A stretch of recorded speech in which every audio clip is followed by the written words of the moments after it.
Hello everyone, I welcome you all once again to my education channel Prabhavi Education Hub. And in this video we are going to continue the 8th chapter. This is 8.2, chapter 8.2 I am going to cover. And the name of chapter is Directive Principle of State Policy. पिछला भी video देख लेना 8.1 था वो, उसमें मैंने discuss किया था बेसिकली जो बहुत सारी बातें हमने डिस्कस की थी एंड कुछ डायरेक्टिव प्रिंसिपल्स डिस्कस किए थे जो कि ओरिजिनली कॉन्स्टिट्यूशन में थे, लेकिन बाद में क्या हुआ कि कॉन्स्टिट्यूशनल अमेंडमेंट होने लगे और कई सारे प्रोविजंस को ऐड किया गया। तो उसको देख लेते हैं कि कौन कौन से नए जो डायरेक्टिव प्रिंसिपल्स ऐड किए गए हैं उनको डिटेल वाइज देखते हैं। So we will first discuss the new directive principles which were added later on. सो 42nd अमेंडमेंट एक्ट हुआ था 1976 में एंड फर्स्ट टाइम यहाँ पे डायरेक्टिव प्रिंसिपल्स को ऐड किया गया था और इस अमेंडमेंट के द्वारा 4 नए डायरेक्टिव प्रिंसिपल्स ऐड किए गए थे। वो थे to secure opportunities for the healthy development of children, article 39 के द्वारा। देन दूसरा था to promote equal justice and to provide free legal aid to the poor. ऐसा देखा जाता है कई बार कि जो केसेस वगैरह कई बार जो लीगल प्रोसीजर होता है पुअर्स के लिए इतना आसान नहीं होता है एंड इक्वल जस्टिस को वो कहीं ना कहीं प्रमोट नहीं करता है। कई बार क्या होता है कि वो अपने लीगल एडवाइज़र को हायर नहीं कर पाते और वकील नहीं रख पाते हैं, तो लीगल एड फ्री में देने के लिए ये प्रोविज़न जोड़ा गया अंडर आर्टिकल 39A। देन जो तीसरा था वो to take steps to secure participation of workers in the management of industries under article 43A। तो इसमें क्या है कि मोस्ट ऑफ द टाइम क्या होता था पहले कि जो कंपनियां थी जो जहाँ पे लोग काम करते थे वो जो फैक्ट्रीज थी उनका मैनेजमेंट हायर हैंड्स में था। हायर लोगों के पास जो डायरेक्टर्स होते थे, जो बोर्ड के मेंबर्स हैं, उनके पास हुआ करता था। लेकिन वर्कर्स जो मेन वहाँ पे वर्कफोर्स है प्रोडक्शन में वर्कर ही काम करेगा तभी प्रोडक्शन होगा, तो उनका मैनेजमेंट में हाथ नहीं था। तो इसको देखते हुए इनके मैनेजमेंट में पार्टिसिपेशन बढ़ाने के लिए ये 43A जोड़ा गया बाद में। और जो लास्ट जो जोड़ा गया इसमें 42nd अमेंडमेंट एक्ट के द्वारा to protect and improve the environment and safeguard forest and wild life, ये है 48A।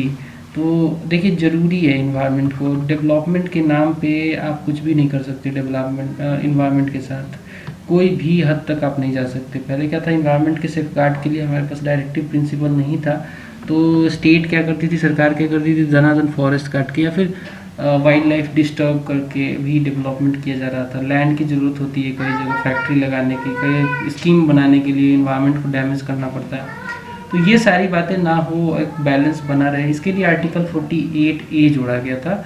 ये सारी बातें हुई थी 42 अमेंडमेंट एक्ट जब आया था 1976 में। अब कुछ प्रोविजंस, एक प्रोविज़न जोड़ा गया, एक आर्टिकल जोड़ा गया डायरेक्टिव प्रिंसिपल में 44th अमेंडमेंट एक्ट 1978 के द्वारा। ये 38 था, आर्टिकल 38 था और to minimise the inequality in income status facilities and opportunities. तो देखिए इकोनॉमिक इनइक्वालिटी बहुत ज़्यादा है, उसमें भी अगर बात करें स्पेसिफिक तो इनकम इनइक्वालिटी बहुत ज़्यादा है। कोई बंदा साल का 50,000 भी नहीं कमा पाता है हमारी कंट्री में, और कोई है जो 50,000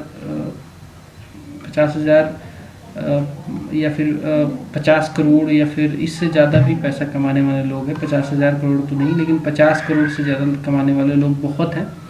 तो इस इनकम जो इनइक्वालिटी थी इसको कम करने के लिए अभी भी इनफैक्ट ये सारी चीज़ें हैं, इसको भी ख़त्म करना ज़रूरी है। तो ये भी डायरेक्टिव प्रिंसिपल में आता है, ये स्टेट का रोल है, इसकी मोरल जिम्मेदारी है कि ये सब भी करे। तो आर्टिकल 38 को जोड़ा गया था। देन एक और सब्जेक्ट जोड़ा गया था, सब्जेक्ट को चेंज किया गया था बेसिकली। 45 जो आर्टिकल था उसके सब्जेक्ट मैटर को चेंज किया गया था बाई 86th अमेंडमेंट एक्ट जो कि 2002 में आया था। ये देखिए बहुत इंपॉर्टेंट है। इसमें क्या था, आर्टिकल 45 में ऑलरेडी एजुकेशन से रिलेटेड प्रोविज़न है, ये मैंने पिछले वीडियो में आपको बताया भी था। इसमें क्या हुआ कि इसको थोड़ा सा अमेंड करके इसमें एलिमेंट्री एजुकेशन को एक फंडामेंटल राइट बना दिया गया अंडर आर्टिकल 21A, ठीक है, एलिमेंट्री एजुकेशन को। एंड 45 में ही ऐसा जोड़ दिया गया कि जो अर्ली चाइल्डहुड केयर है वो होना चाहिए। एंड यहाँ पे देखिए 45 में पहले ये भी था, एलिमेंट्री एजुकेशन भी था, तो इसको हटा के फंडामेंटल राइट बना दिया। एंड जो एलिमेंट्री से भी पहले जो अर्ली चाइल्डहुड होता है, अर्ली चाइल्डहुड मतलब बच्चा पैदा हुआ उसके बाद उसका केयर होना ज़रूरी है, ये 45 में कंटिन्यू इसको बेसिकली बना दिया गया, 45 में डाल दिया गया। एंड एजुकेशन, अब जब तक बच्चा 6 साल का नहीं होता है उसका भी एजुकेशन का जिम्मेदारी स्टेट को दे दिया गया अंडर डायरेक्टिव प्रिंसिपल। तो बेसिकली ये जस्टिसेबल नहीं है, नॉन जस्टिसेबल है, बट एनीवे बट इसमें डाल दिया गया। फिर एक और अमेंडमेंट हुआ 97th अमेंडमेंट एक्ट 2011 में, इसमें एक और डायरेक्टिव प्रिंसिपल को जोड़ा गया अंडर 43B। ये था to promote voluntary formation, autonomous functioning, democratic control and professional management of cooperative society. तो ये मेनली ये कोऑपरेटिव सोसाइटी से रिलेटेड है।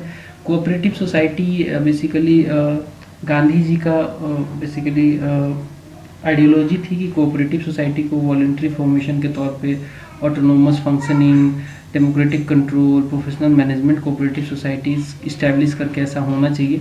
तो ये बेसिकली बहुत बाद में 2011 में ये जोड़ा गया है अंडर आर्टिकल 43B। तो ये सारे कुछ नए डायरेक्टिव प्रिंसिपल्स है जो अब तक जोड़े गए हैं। अब हम जानेंगे कुछ क्रिटिक्स है इसके बारे में, कुछ पहले जान लेते हैं कुछ सैंक्शन है, सैंक्शन बिहाइंड डायरेक्टिव प्रिंसिपल। क्या सैंक्शन है जो कि डायरेक्टिव प्रिंसिपल को फॉर्म करते हैं, इसके पीछे का सैंक्शन क्या है, लॉजिक क्या है, वो जान लेते हैं। तो देखिए sir B N Rao actually constitutional adviser थे, ये लीगल एडवाइज़र टाइप के थे एंड कॉन्स्टिट्यूएंट असेंबली को ये एडवाइस करते थे on the matters of constitution. तो इन्होंने बोला कि देखिए जो राइट्स होनी चाहिए वो 2 कैटेगरी में होनी चाहिए, एक तो जस्टिसिएबल, एक नॉन जस्टिसिएबल। तो इनके रिकमेंडेशन को एक्सेप्ट कर लिया गया और 2 कैटेगरी बनाई गई, fundamental right and directive principle of state policy. तो फंडामेंटल राइट्स में क्या है कि जस्टिसिएबल रखा गया इसको क्योंकि ये इम्पोर्टेंट था एंड बहुत इंपॉर्टेंट था। डायरेक्टिव प्रिंसिपल्स को नॉन जस्टिसिएबल इसलिए रखा गया क्योंकि सरकार के पास कई बार रिसोर्सेज नहीं थे और नई बनी थी उस समय सरकार एंड बहुत वाइड डाइवर्सिटी थी हमारी, तो ये सब इम्प्लीमेंट करना बहुत मुश्किल था। तो डायरेक्टिव प्रिंसिपल्स को कहीं ना कहीं नॉन जस्टिसिएबल रखा गया। ये था सैंक्शन इसके पीछे और ये थे व्यक्ति जिन्होंने ये रिकमेंड किया था। Then non justiciable and legally non enforceable होता है, रखा गया हमारा डायरेक्टिव प्रिंसिपल्स क्योंकि रीजन जान लीजिए, क्योंकि उस समय इंडिया हमारा जो कंट्री था, country did not possesses sufficient financial resources. उस समय हमारे पास सफिशिएंट फाइनेंशियल रिसोर्सेज नहीं थे। दूसरी की हमारी वास्ट डाइवर्सिटी थी एंड बैकवर्डनेस था, तो इसलिए भी इम्प्लीमेंट करना इसको बहुत ही मुश्किल होता, तो इसलिए भी जस्टिसिएबल नहीं बनाया गया, नहीं तो फिर बहुत दिक्कत आती सरकार को, इतने सारे केसेस को वो हैंडल नहीं कर सकते थे, पैसा भी नहीं था। द लास्ट जो रीजन था वो था newly born independent Indian state. अब तो जस्ट तो हम आज़ाद हुए थे उस समय, हमें पता नहीं था, हम बहुत अनसर्टेन थे, इस वजह से भी थोड़ा सा स्टेबिलिटी हो जाए, थोड़ा टाइम ले लें, इस वजह से भी हमने इसको नॉन जस्टिसिएबल ही रखा था डायरेक्टिव प्रिंसिपल को। देन आगे बढ़ते हैं, आप कुछ क्रिटिसिज्म देख लेते हैं ऑफ द डायरेक्टिव प्रिंसिपल। तो पहला क्रिटिक्स जो बेसिस होता है क्रिटिसिज्म का डायरेक्टिव प्रिंसिपल का, वो है कि इसके पीछे कोई लीगल फोर्स नहीं है, मतलब ये नॉन जस्टिसिएबल इन कैरेक्टर है, नॉन जस्टिसिएबल इन कैरेक्टर है ये। इसके लिए आप सुप्रीम कोर्ट में नहीं जा सकते कि भाई इसको मुझे इसका वायलेशन हो रहा है एंड मुझे ये चाहिए राइट, ऐसा करके आप नहीं जा सकते। केटी शाह एक बहुत ही इम्पोर्टेंट पर्सनालिटी थे कॉन्स्टिट्यूशन से रिलेटेड। इन्होंने कहा कि ये बेसिकली एक ऐसा, इन्होंने बात कही है डायरेक्टिव प्रिंसिपल को लेकर, इन्होंने कहा कि ये एक ऐसा चेक है जो कि ऐसे बैंक से लिया गया है जहाँ पे ये ओनली पेएबल होगा जब बैंक के पास रिसोर्सेज होंगे। So a cheque on bank payable only when the resources on the bank permit. तो जब बैंक के पास पैसा होगा तभी दिया जाएगा। तो सेम आप सोच सकते हैं कि इंडिया के पास जब पैसा होगा तभी डायरेक्टिव प्रिंसिपल को इम्प्लीमेंट किया जाएगा, ऐसा इनका मानना था। टीटी कृष्णचारी ने कहा कि it is a veritable dustbin of sentiments. तो ये इमोशन सेंटिमेंट्स का एक डस्टबिन है वेरिटेबल्स, जिसमें बहुत सारी वैरायटी ऑफ सेंटिमेंट्स पड़ी हुई हैं, लेकिन इनका कोई वैल्यू नहीं है, वेस्ट है सब कुछ। तो ऐसा मानना था लोगों का। टीटी कृष्णमाचारी भी बहुत इंपॉर्टेंट पर्सनालिटी थे कॉन्स्टिट्यूशन से लेकर। दूसरा जो ग्राउंड है जिस पे क्रिटिसिज्म होता है वो इलॉजिकल अरेंज्ड, मतलब कि जो अरेंजमेंट है इन डायरेक्टिव प्रिंसिपल का बहुत ही इलॉजिकल है। जैसे कि एग्जांपल के तौर पे कहें तो it mixes up relatively important issues जो कि चाहिए नहीं हमें। बहुत सारे इश्यूज ऐसे हैं जो अनइम्पॉर्टेंट हैं with the most vital economic and social question. तो ये बात है। दूसरी बात ये कि कहीं ना कहीं एक मॉडर्न फिलोसफी और ओल्ड फिलोसफी का ये मिक्सचर है, जिसमें प्रोविजन सजेस्ट करते हैं कि by the reason and since with provisions based purely on sentiments and prejudice. तो कहीं ना कहीं इसमें साइंस के बेस पे नहीं डिसीजन लिया गया है। ये सारे कहीं ना कहीं सेंटिमेंट थे लोगों के, उस समय के प्रेजुडिसेस थे, जिसके पूर्ण धारणा थी, जिसके वजह से ये सारी डायरेक्टिव प्रिंसिपल्स हमारी आउटडेटेड लगती हैं, ओल्ड लगती हैं, तो ये लॉजिकल अरेंज हैं कहीं ना कहीं।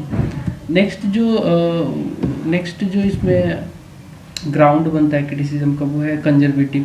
तो ये ऐसा कहा जाता है कि कहीं ना कहीं ये जो हमने प्रोविज़न, ये फिलोसफी जो ली है, वो बिल्कुल स्टेबल नहीं है, कोई stable based on the political philosophy of 19th century England की जो उस समय की 19th सेंचुरी में जो पॉलिटिकल फिलोसफी थी, वही से सीधा हमने कॉपी कर लिया, ऐसा मानना एक्सपर्ट का।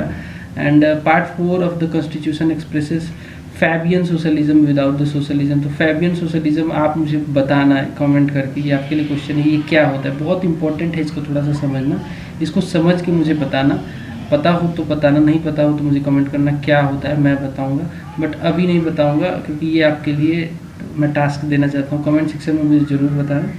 तो ये कंजर्वेटिव थिंकिंग दिखाती है। जो लास्ट जो क्रिटिसिज्म है वो है कॉन्स्टिट्यूशनल कॉन्फ्लिक्ट से रिलेटेड।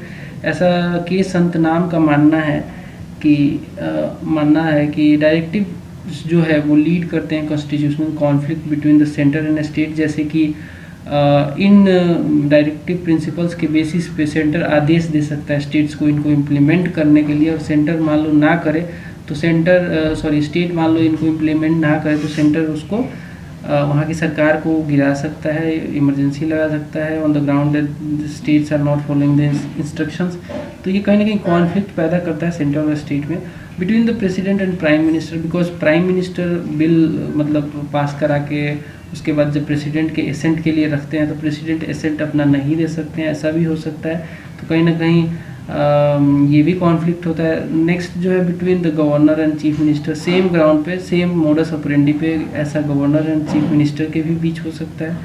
तो कॉन्स्टिट्यूशनल कॉन्फ्लिक्ट तो पैदा करता है, इसमें कोई डाउट नहीं है।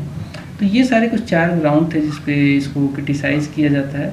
देखिए, किसी भी चीज़ के 2 पहलू होते हैं, एक तो प्रॉस होता है, दूसरा कॉन होता है। तो ये कॉन हमने डिस्कस किया, इसके प्रॉस भी बहुत ज़्यादा हैं। तो बेसिकली जो क्रिटिकल एनालिसिस होती है वो दोनों को मिला के की जाती है, दोनों के पॉइंट को आपको देखना होता है, नेगेटिव पे ज़्यादा फोकस करना होता है क्रिटिकल एनालिसिस में।